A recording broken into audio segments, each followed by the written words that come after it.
Mr. Sozo osiibye otya eyo? Ansuubira oli bulungi. Weebale gy'otutuusaako. Tuweereza bulungi, tusiima nnyo bambi.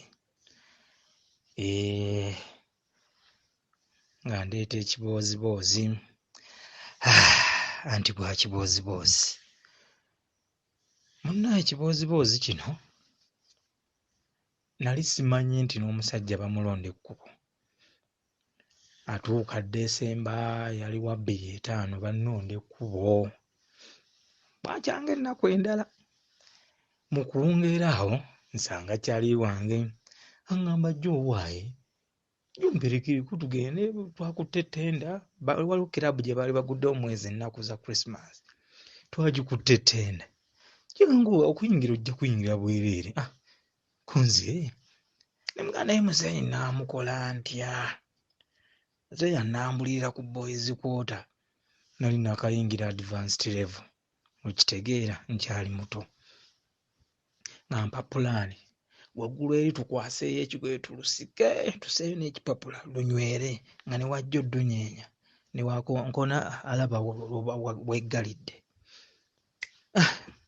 Navaayo waka ssaawa 3:30 nga nnumba kiraabu nga mbeerabeerako awo ku mulyango we yali asolooleza nga mugaka nnyingire naye sigenda nko mu kiraabu. Twali tuwulira bikaali kiraabu yakajja mu kitundu kyaffe. Nnyingidde n'ensozi.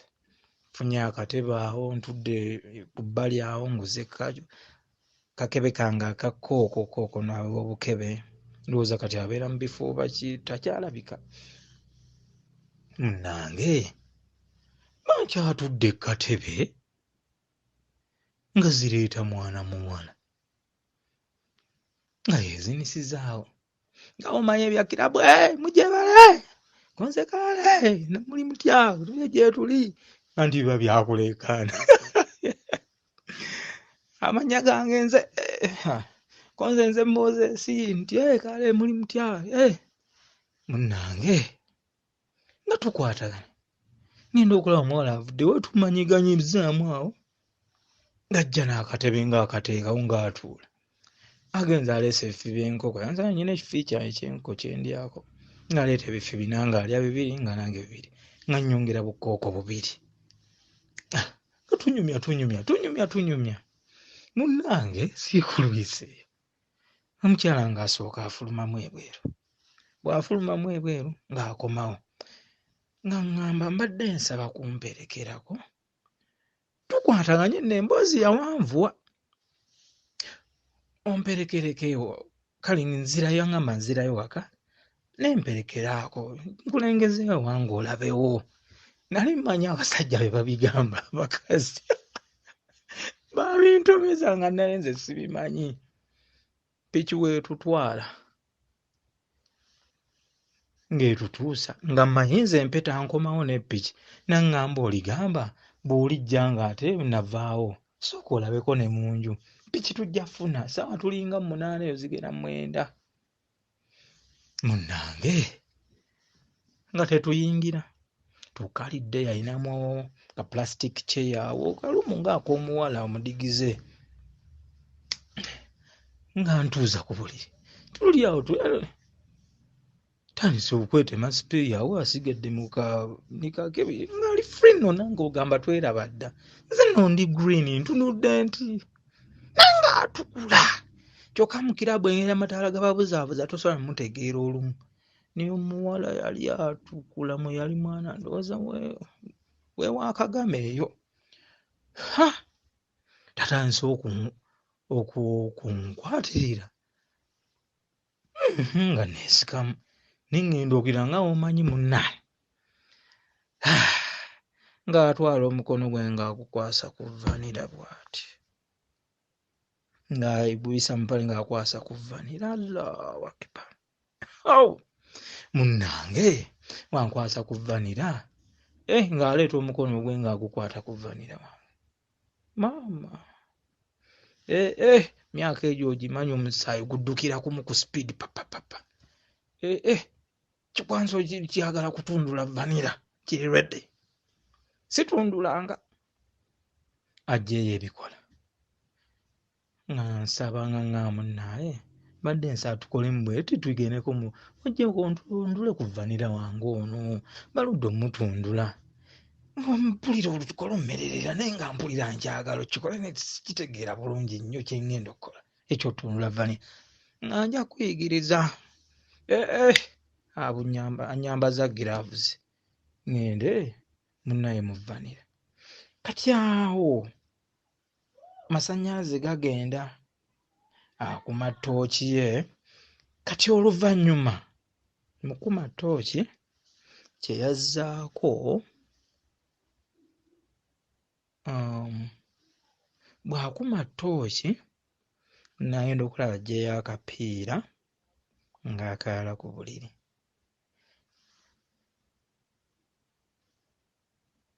kati w'amala okkaala ku buliri nasaako essuuka bw'amala oteekako essuuka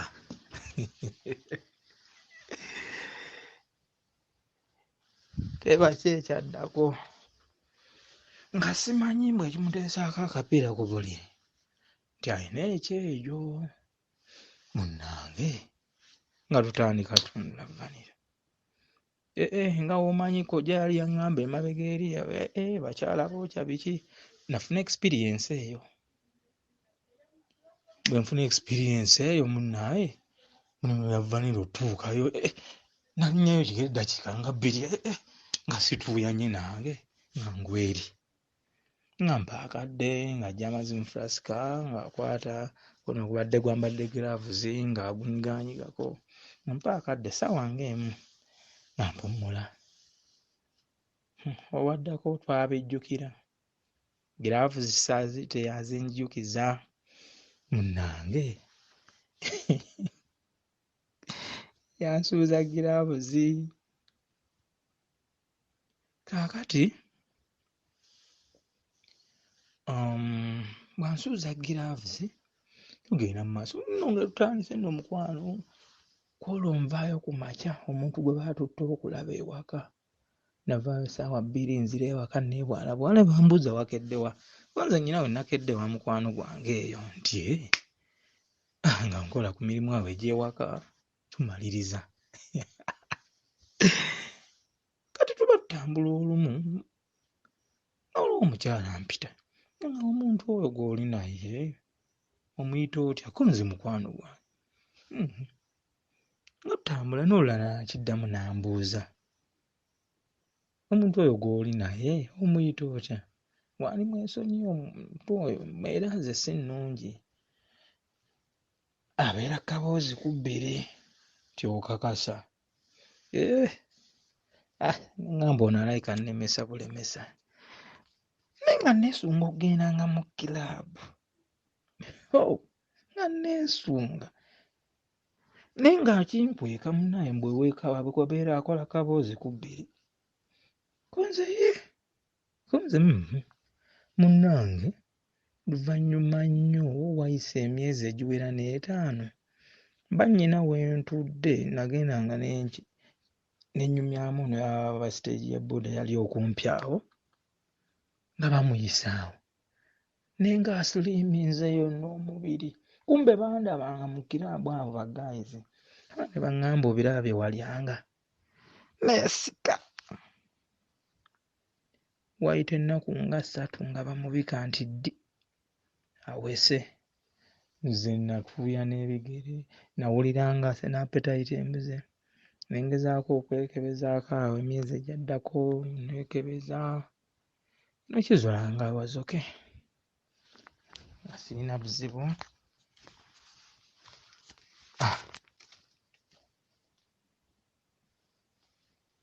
ekizuula nga ndi bulungi munnange neekebeza amalwaliro nga 3 nekizuula nga ndi bulungi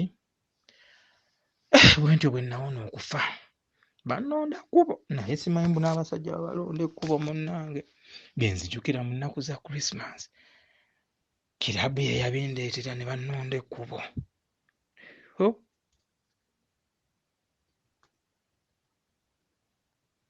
kiboozi kiwanvuyeemu